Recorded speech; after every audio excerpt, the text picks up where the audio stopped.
Hermanos, estamos viendo cómo fue este regreso de los israelitas de Babilonia a su pueblo, ahí a Jerusalén, a reconstruir el templo. Y en el texto que vimos, hermano, de Esdras 6, del versículo 19 al 22,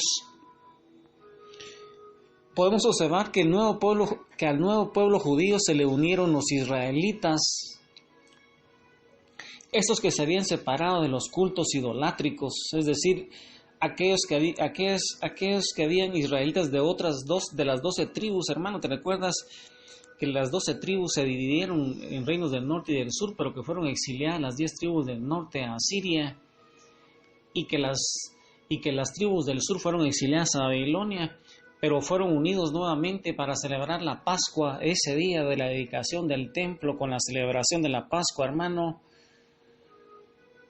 Y yo te hago una pregunta hoy, hermano, para empezar la predicación del día. ¿Qué le falta al nuevo pueblo, a ese templo de Jerusalén? ¿Qué le hace falta a ese templo de Jerusalén?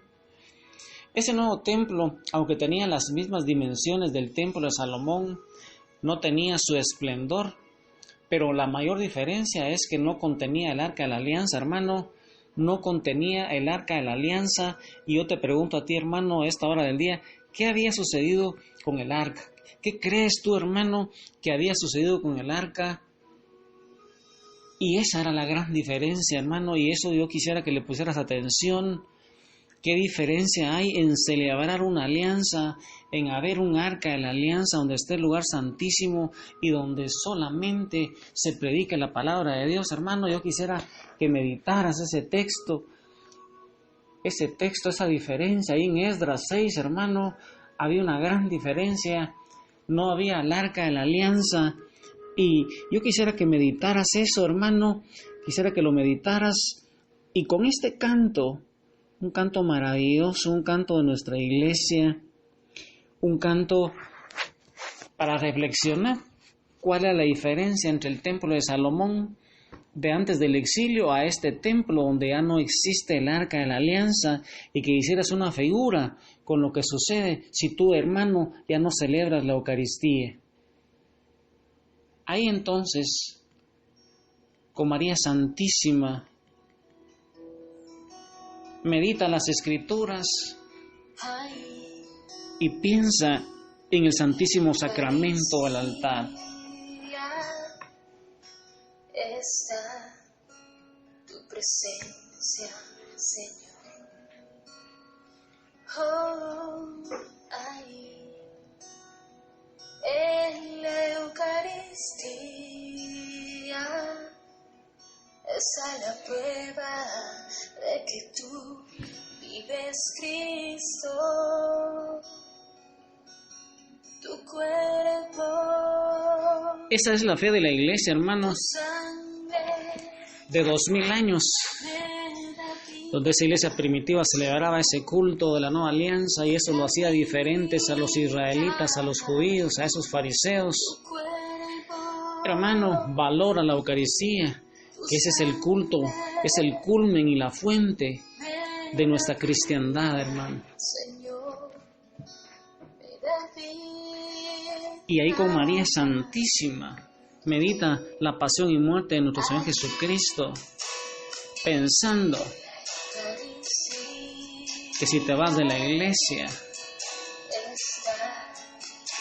ya no tendrás la presencia real de Jesús que te dijo a ti y a mí en el Evangelio de San Mateo: yo estoy con ustedes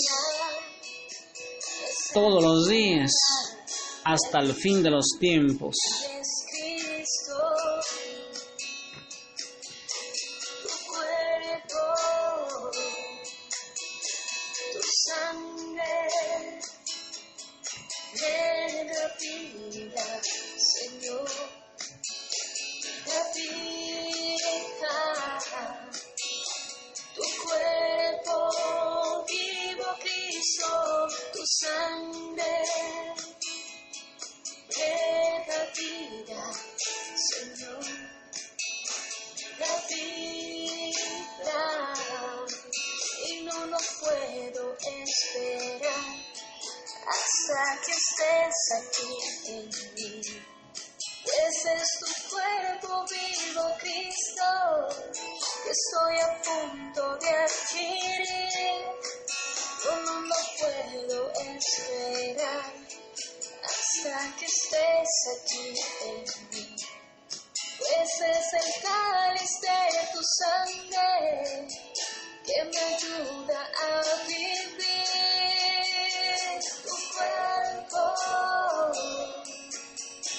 tu sangre me da vida, Señor, me da vida. Tu cuerpo, tu sangre me da vida, Señor, me da vida. Tu cuerpo, tu sangre me da vida, Señor, me da vida.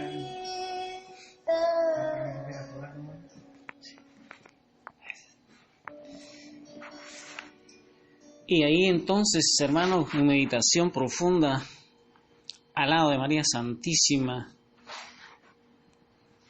en la Eucaristía está presente el Señor, hermano. Si tú te pierdes la Eucaristía, te pierdes esa vida que te ofrece en el Evangelio de San Juan. Ahí se celebra la pasión, muerte y resurrección de Jesús. Ahí se reactualiza, porque tú y yo no estuvimos en la cruz del Calvario, hermano.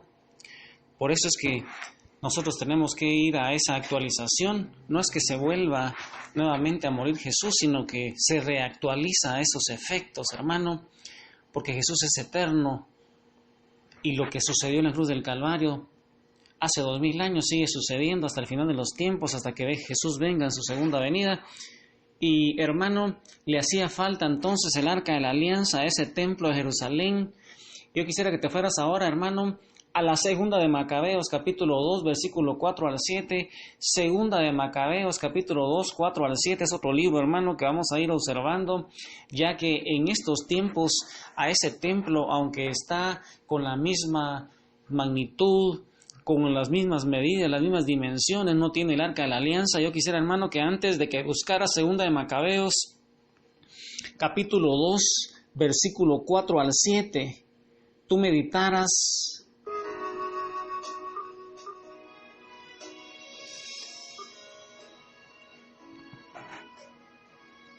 qué cosas contenía el arca de la alianza, hermano. ¿De qué te recuerdas que contenía el arca de la alianza? Y mientras tú te preguntas eso, hermano, yo te voy a leer 2 de Macabeos, capítulo 2, versículo 4 al 7. Y quisiera que compararas el arca de la alianza con el arca de la nueva alianza que ya hemos visto, hermano.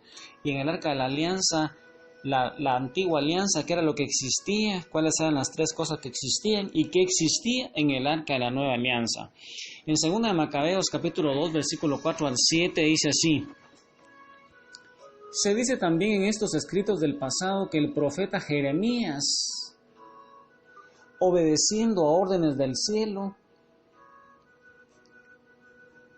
se hizo acompañar por el arca de la alianza con su toldo y fue al cerro donde Moisés había subido y desde el cual había contemplado la tierra prometida.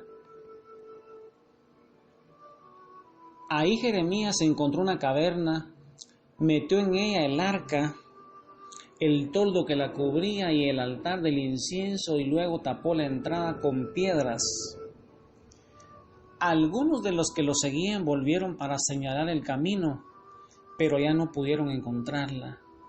Al saberlo, Jeremías se lo reprochó y añadió: este lugar quedará secreto hasta que Dios tenga compasión de su pueblo disperso y lo reúna.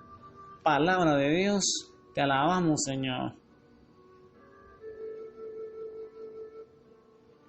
Mira, hermano, el nuevo templo de Dios entonces ya no tenía la gloria del Señor como el anterior, porque le faltaba su objeto central. El objeto central, hermano, del templo en ese tiempo era el Arca de la Alianza.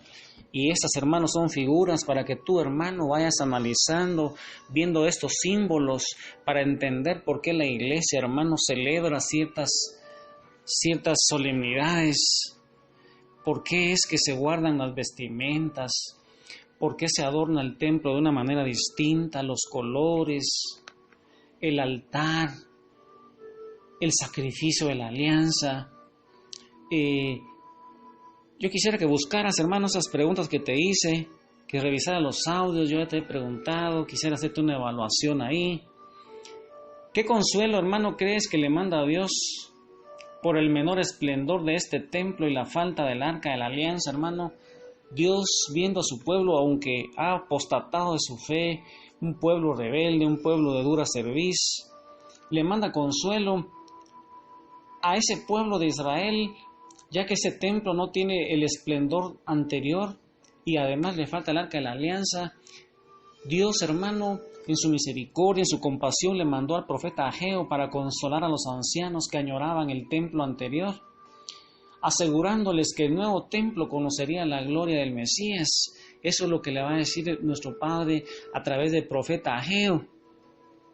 Y yo quisiera que adelantaras, hermano, leyendo Ageo 2, versículo 1 al 4 y el 9, para adelantar en la predicación, hermano. Es que ya estamos a 500 años de la venida del Mesías, así que por siglos los judíos deseaban la gloria de la presencia de Dios de nuevo en el templo, y con esa añoranza de fondo vamos a poder comprender la emoción de Simeón, hermano, cuando iluminado por Dios fue al templo el día de la presentación de Jesús, y reconociendo a ese bebé como el Mesías, exclama que es luz para iluminar las naciones y gloria de su pueblo Israel, hermano. Y eso lo puedes tú observar también en San Lucas 2, versículo 32. Ahí con Simeón, un anciano iluminado por el Espíritu Santo, fue a descubrir al Mesías en un niño pequeño en los brazos de su Madre Santísima con San José, cuando lo llevan al templo, hermano. Y con esos sentimientos,